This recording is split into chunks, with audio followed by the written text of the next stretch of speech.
आइए जरा, क्योंकि हम ये फैक्ट्स आपको बताने बहुत जरूरी है। सीधे चुनावी राज्यों की अगर बात की जाए तो उसके लिहाज से समझिए जरा, यहां पर 5 राज्यों में चुनाव, बजट में 5 बड़े ऐलान, 5 साल में 60 लाख नई नौकरियां हैं। मैं अंशुमन सर के पास इसको लेकर कुछ फैक्ट्स पर आने वाला हूं। नेक्स्ट, 1 साल में 80 लाख नए घर बनेंगे। ओके, नेक्स्ट चेंज करें।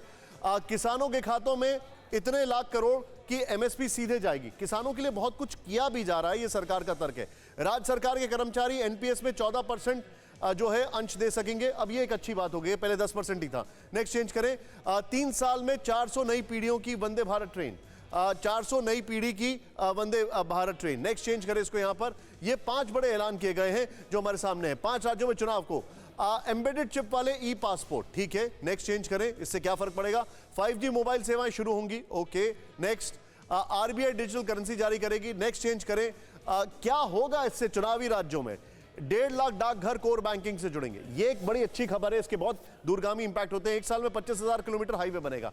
मैं चाहूंगा पहले वाले वॉल के साथ सीधे चलें अंशुमन सर के पास। अंशुमन सर, मैं थोड़ा क्रिटिकल एनालिसिस यहां पर करना चाहता हूं आपसे, और क्योंकि देखिए जाहिर सी बात है, इतना गुडी गुडी तो है नहीं सब कुछ। एक फैक्टर जो मुझे बहुत ज्यादा हिट कर रहा है और जो लूज स्ट्रिंग्स की तरह दिखाई दे रहा है, चलिए मिडिल क्लास की हमने बात कर ली, एमएसएमई की बात की जाए तो उन्होंने लोन की बात की, क्रेडिट की बात की, लेकिन जिनका धंधा बंद हो गया है, जो लोग घर में बैठ के काम कर रहे हैं, जिनकी सैलरी कम हो गई है, उसका क्या बेनिफिट होगा? अब दूसरी चीज, थोड़ा सा लंबा सवाल है मेरा अंशुमन सर, डिजिटलाइजेशन की अगर बात की जाए, आप लैपटॉप, टैबलेट, मोबाइल फोन, अगर मैं कल दुकान में जाके पूछूंगा कि दाम कम हुए, कोई नहीं बोलेगा दाम कम हुए। क्या उनको एसेंशियल कमोडिटीज में नहीं आना चाहिए? क्या वो चीज एक out of the box thinking नहीं होनी चाहिए?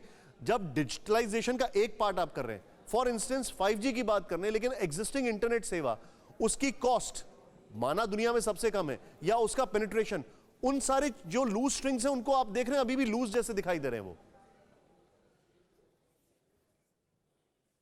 जी निशांत, अगर आप बजट पूरा 1.5 घंटे का सुने तो एक चीज बहुत स्पष्ट रूप से दिखाई देती है कि सरकार ने यह तय कर लिया था कि वो फिलहाल कोई रियायत नहीं देने वाली है इस बजट में। आप उसे चाहे चुनाव में पैकेज करें या मध्य वर्ग की उम्मीदों से पैकेज करें, इस बजट में सैद्धांतिक रूप से हर जगह यह दिखाई देता है कि हमें किसी तरीके की रियायत नहीं देनी।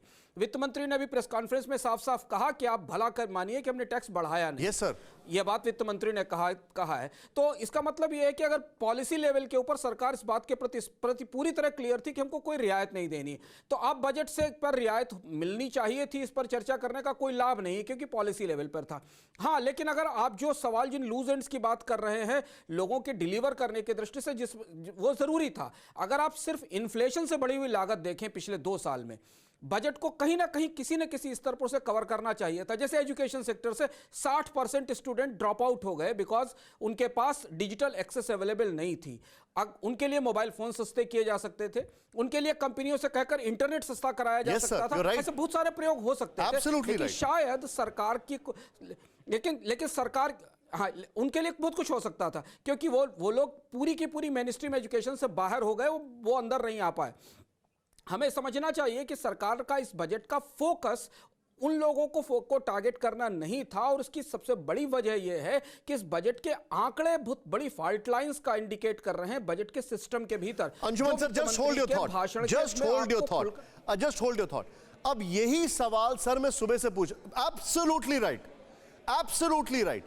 आपने जो line, this is a perfect line, जैसे अर्थक्वेक से पहले आप फॉल्ट लाइंस देखते हैं, प्लीज वो फॉल्ट लाइंस बताइए अंशुमन सर। मैं चाहता हूं हमारे जितने भी दर्शक हैं जरा सुने, इस बजट में कुछ भी इनोवेटिव, कुछ भी हिस्टोरिक, कुछ भी आउट ऑफ द बॉक्स क्यों नहीं दिख रहा है? क्योंकि फॉल्ट लाइंस इंडिकेटिव है। वो क्या है अंशुमन सर, प्लीज बताइए। फॉल्ट लाइंस का इंडिकेशन यह है कि सरकार अगले साल 16 लाख करोड़ रुपए का कर्ज उठाने जा रही है बाजार से। बॉन्ड बाजार आज उसको देखकर हिल गया। शेयर बाजार के भीतर जो गतिविधि दिखाई पड़ी वो अलग है। सरकार का फिस्कल बैलेंस पिछले 2 साल में हाथ से निकल चुका है। वित्त मंत्री को जो भी थोड़ा अतिरिक्त रेवेन्यू मिला जीएसटी के जरिए, उसका इस्तेमाल उन्होंने पिछले साल जो खर्च बढ़ा था उसको पूरा करने में किया। जिस खर्च के आंकड़े की हम बात कर रहे हैं, जो हमको कैपेक्स में दिखाया गया है, वो दरअसल पिछले साल ओवरशूट हुआ एक्सपेंडिचर है। पिछले साल 34 लाख करोड़ रुपए का खर्च सर थोड़ा सा और सिंपलीफाई आम इंसान के लिए कर दीजिए गया था, और इस बार 39 लाख करोड़ रुपए थे। हाँ, तो इसलिए इस बजट का खर्च पिछले साल ही बेहात हो गया था, पिछले साल बेहात हो गया था, इसलिए हमें फिस्कल डेफिसिट का या राजकोषीय घाटे का, सरकार के घाटे का नंबर दिख रहा है। इसलिए वित्त मंत्री की कोशिश ये थी कि वो किसी भी तरह से कुछ ऐसा ना करें जिससे रेवेन्यू को आने वाले समय में और ज्यादा नुकसान हो सके, क्योंकि अभी अनिश्चितता इकोनॉमी में बनी हुई है। और इसलिए पूरा का पूरा बजट सिर्फ उन चीजों पर फोकस था जो वर्क ऑन प्रोग्रेस है। इसीलिए आप देखिए, जिसे हम मोबाइल में टॉप अप करते हैं ना, तो स्कीमों के अंजुमन सर, मैं आपसे एक लिबर्टी लूंगा एक सवाल पूछने की। और अब जैसे मिसाल के तौर पर कॉर्पोरेट टैक्स कम हुआ। अब कॉर्पोरेट टैक्स कम होने का मैं सुबह से कई जो हमारे साथ कई बीजेपी के जो लोग आए उनसे मैंने पूछा इससे क्या फायदा होगा, आम इंसान को तो होगा नहीं।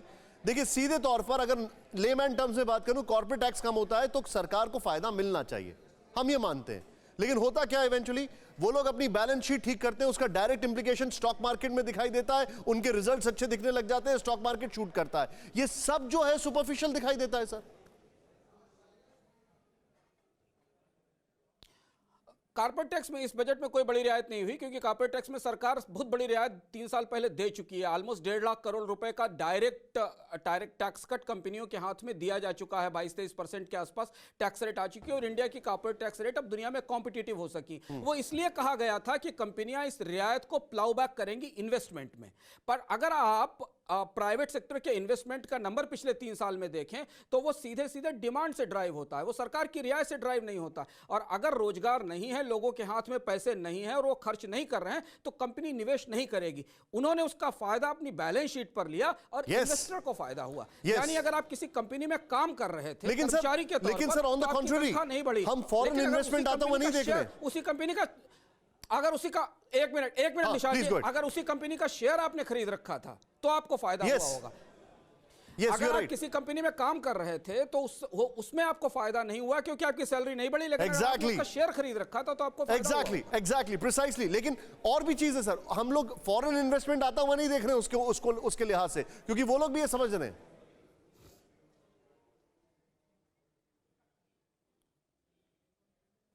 नहीं, विदेशी निवेश को लेकर अभी भारत में जो प्रक्रिया है, भारत में विदेशी निवेश की धारा थोड़ी बदली है। एक विदेशी निवेश का बड़ा हिस्सा स्टॉक मार्केट में आ रहा है, जिसमें पिछले 3-4 महीने में हमने काफी चेंज देखा है। एफडीआई ने सेल ऑफ किया है क्योंकि उसकी अंतर्राष्ट्रीय कारण। और दूसरा विदेशी निवेश का हिस्सा भारत के स्टार्टअप कैपिटल के तौर पर आ रहा है। अभी भारत में ग्रीनफील्ड या एफडीआई का आने की प्रक्रिया उतनी ज्यादा नहीं है, क्योंकि इकोनॉमी स्लोडाउन के मोड में है। Okay sir. कोरोना धर्म नहीं देखता, जात नहीं देखता, अमीर गरीब ऊंच नीच नहीं देखता। कोरोना सिर्फ मौका देखता है, लेकिन आप उसे मौका मत दीजिए। बस इतना कीजिए, जब कभी दफ्तर से बाजार से घर लौटिए तो इतना ख्याल जरूर रखिए कहीं आपके साथ कोरोना आपके घर तो नहीं जा रहा। भूलिए मत, कोरोना अभी जिंदा है।